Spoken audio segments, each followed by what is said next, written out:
Good morning, evening or afternoon, ladies and gentlemen. I am typing Winn and I am playing Europa Universalis IV in Winn in Europa Universalis IV. Now we are still playing as Tibet, and where we last left off, I know I spent pretty much the last half of last episode, the latter half of last episode, just looking around Europe, seeing what's going on. But now that we've done that, we don't have to worry about that for probably about another 2, 3, 4 episodes or so. So let us get on with this war that we declared on Malwa. So what I am doing is I want Central Dobe out of this. Why do I want Central Dobe? Because then I can cede that to Upper Dobe. Manchu cancelled military access, okay. The Queen does cancelled military access, and Zhou. Okay, sure, whatever. That's not really too much of a bother. Okay, so now we have Central Dobe. We don't actually really need to siege this ourselves. What is this? Rebels close to enforcing demands. What rebels? Ming peasants. Why are you telling me about the peasants in Ming? That's not my country. I mean, sure, I'm their protectorate, but still. So what happens when you succeed? It says so over here. Lose 50 prestige. Government type changes to Noble Republic. That should be interesting for Ming. And all owned provinces gets lessened taxes for until 1684. Wow, okay, so 20 years. That's quite bad. Good thing it's not me then.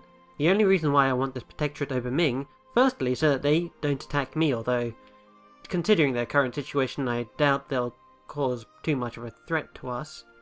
But also because they give us quite a bit of trade power over here in the Hangzhou.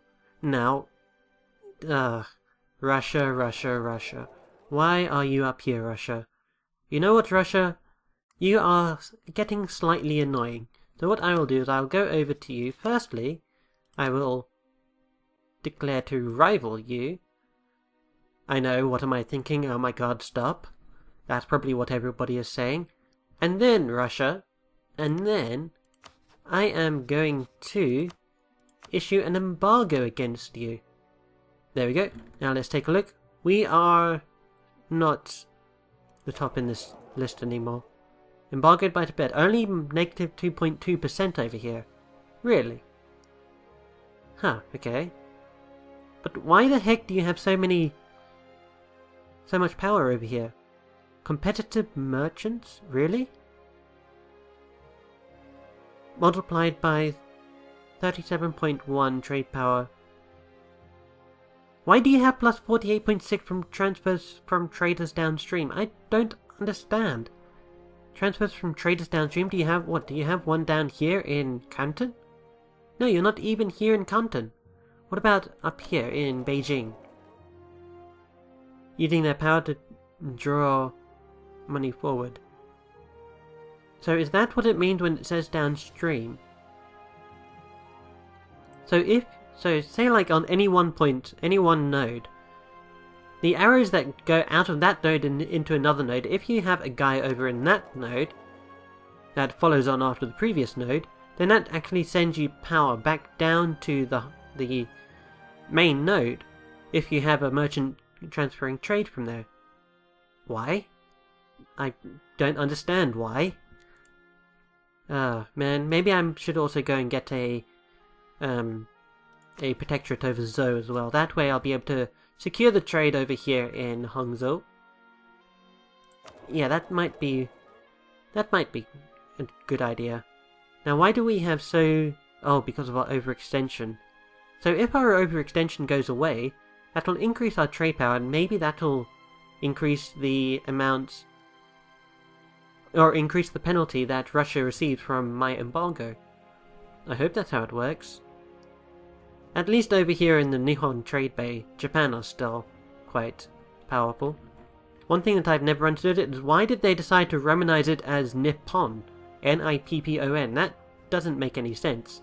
If you are familiar with the Japanese kanji and kana, you should know that it's not actually spelt like that in terms of English words. It's actually spelled Nihon. Nihon. I know, it's a little bit pedantic that I'm correcting people for words that are written using English characters that aren't actually English words. I'm getting irate over that spelling of it, but hey. I just want Japan to be more respected and more people to know about them. So back to this war over here in Malwa. I also want... Let me just lose the prestige. Okay. I also want to begin sieging these provinces up here of Garhwal, Kangra, and maybe this province here of Sirhind. Why do I want that? Well, I kind of want to take Garhwal from them, and then I can just return these cores to Delhi. Now, I believe in the previous episode I did send my diplomat over there to... Oh, he is improving relations. I thought I sent my diplomat over there in order to begin the annexation process, but apparently not. We can also invest in new technology. Let's see, are we ahead of time when it comes to military tech? We are not. So we are definitely going to upgrade on that. That gives us extra military tactics, which gives us a huge benefit to anybody with lower tactics. It is quite substantial, the amount of power, the amount of advantage that you get from military... military tactics. Khmer has left the military coalition against us. Good. Although, okay, maybe that's not so good, because I kind of did want to go and beat up on Khmer. Speaking of beating them up, do we have many claims over there? How many diplomats do we have free? We have 3 diplomats available. So let's go and just begin fabricating claims pretty much all over the place. Let's do the same for Pegu as well. None of my Buddhist neighbours will, well, should feel safe with me around. Now we can actually upgrade our unit, but I don't want to do that because they are currently in the middle of, well, you know, sieging. Why do I have... What? How did... Okay, can anybody please explain to me this situation? How did Handan become part of my country? That makes no sense. Why do I have Handan? That's in the middle of Ming. It's not even connected to the rest of my country. I don't even plan to expand out that way. I only want Ming and Zhou as protectorates. I don't know. But I'm not going to complain about extra territory. Although, this territory also comes with a stack of 11 rebels. Could probably do without that. We have gained the Revolutionary War against Portugal. Do they border us now? Where do they border us? Oh no. Oh no, they border us down here. Screw you, Portugal. I hate you, Portugal. Why did you have to go and colonize down here? Okay, the siege of Mandu is over. Excellent. Now let's just go and send these guys to finish sieging up the final few provinces of Malwa. Man, they are getting sorely devastated here. We won another siege. In fact, we might be able to end this war right now. Okay, let's do that. Let's go to return cores and give everything back to Delhi. Okay, you will accept that. Alright, and then give me that province. No, you won't accept that. Okay, you know what, fine, just leave with that. And give me any extra money that you can. There we go, send demand. And we're done. Now, my vassal is a lot bigger, so when we annex them, we'll get more land for it. Which is exactly why I wish to commence this war. Now this will also be a great time to improve the unit types. And we're just going to send everybody back home. And we finally got one of the conversions in from Rajabara. Now we can do a national decision. Anti-Christian edict. Prevent all possible underminings of authority that Christianity may cause by issuing an edict to expel all Christian missionaries and demand that all converts renounce their new faith. That doesn't seem very Buddhist of us, does it? What does it give us? It increases the cost of stability, but it also improves the missionary strength. Do we need to worry about that? A little bit. We have a couple of provinces that we can't actually convert. So you know what, let's actually go for it. Our diplomat in Delhi is now done. election with enough supporters he can stay in office. So, okay, so what is our guy? Our guy is, I believe I can check it over here. I have a cat sitting down here at my feet, trying to look up as if she wants to jump onto my lap. So if you hear any strange noises, that would probably be my cat. What was I checking? Oh yeah, my ruler. Okay, you know what, let's go for another military.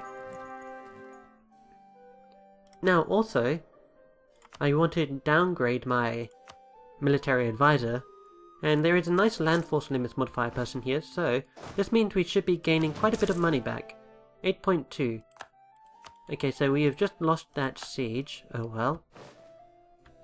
Hold on, who are you? Shun nationalist. Manchu. Why are Shun nationalists working for Manchu? I don't know.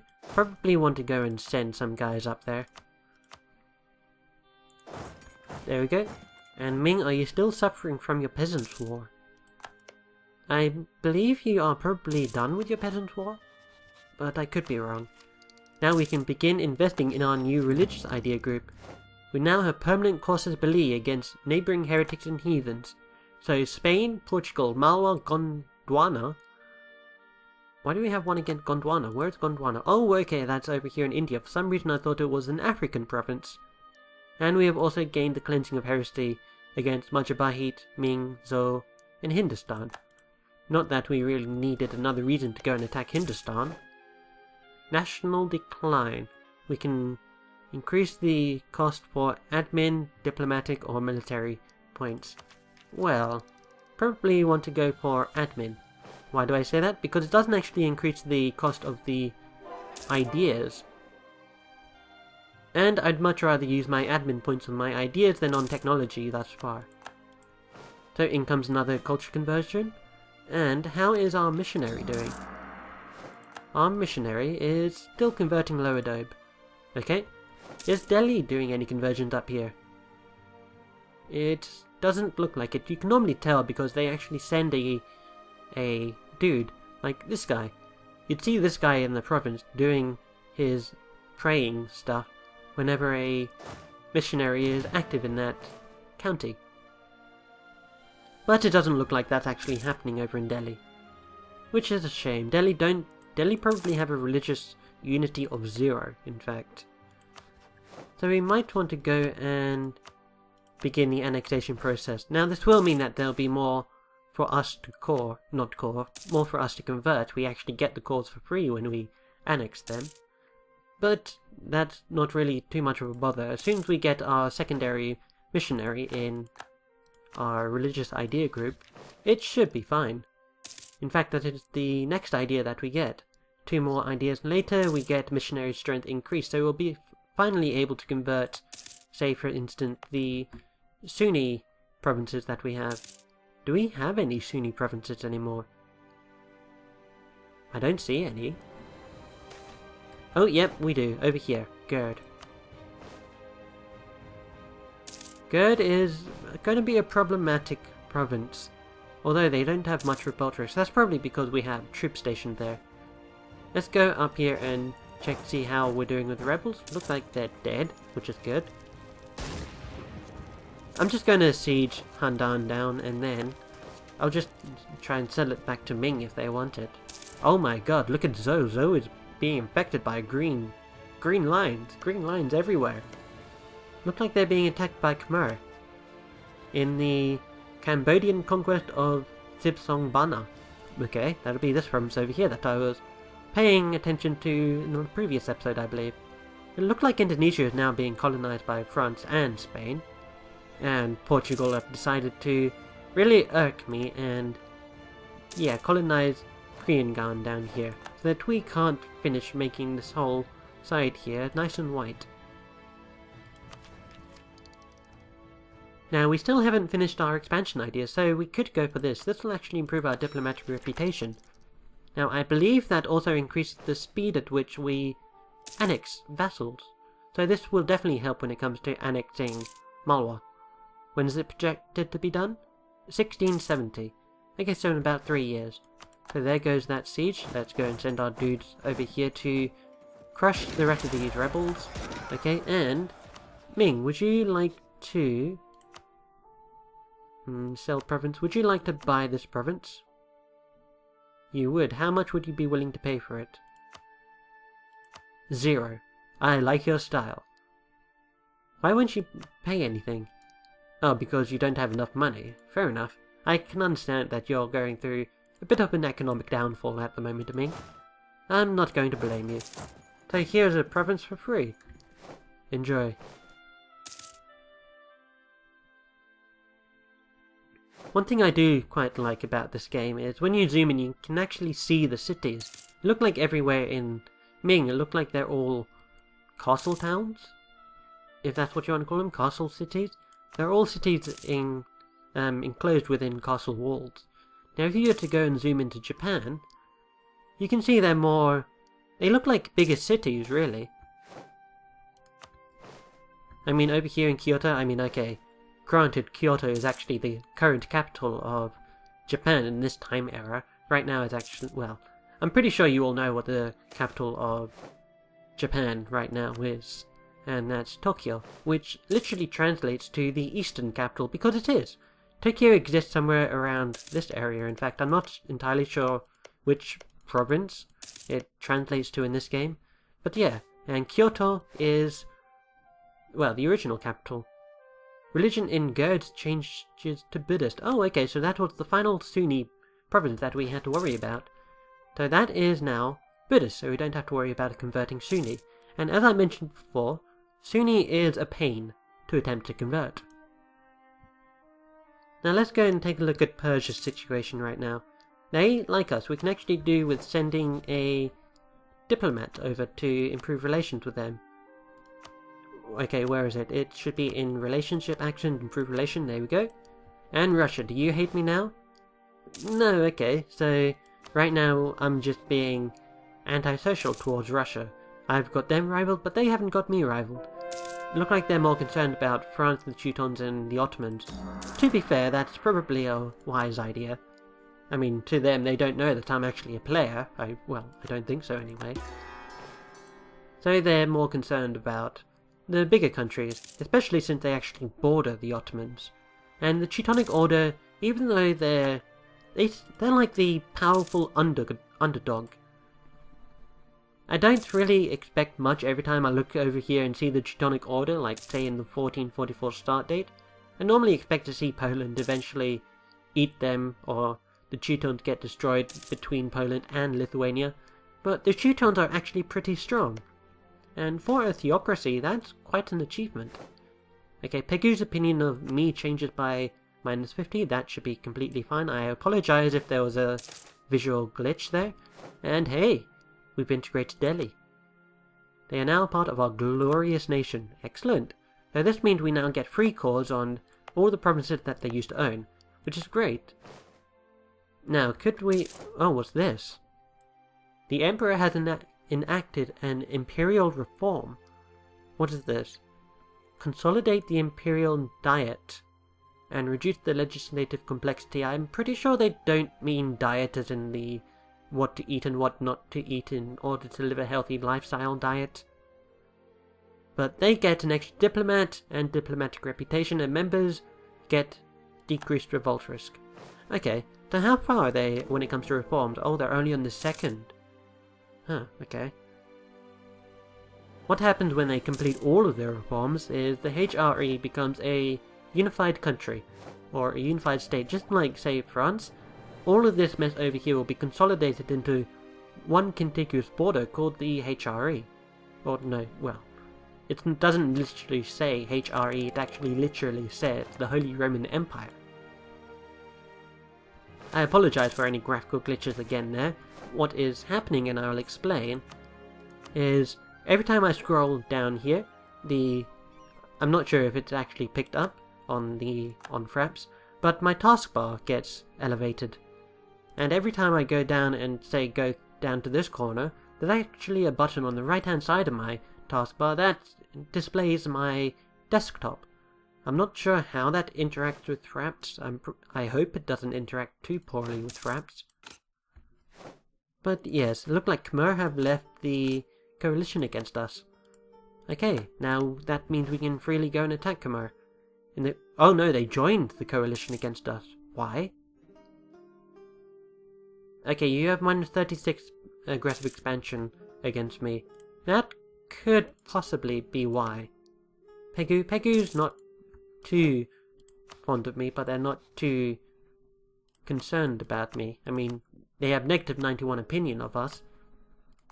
But, hey, let's just keep going and fabricating claims on Khmer. At any rate, I thank you guys for joining I thank you guys for joining me in this episode. I know I've had quite a bit of fun actually playing this. Always nice to stretch my vocal cords. And I will see you in the next episode. Take care.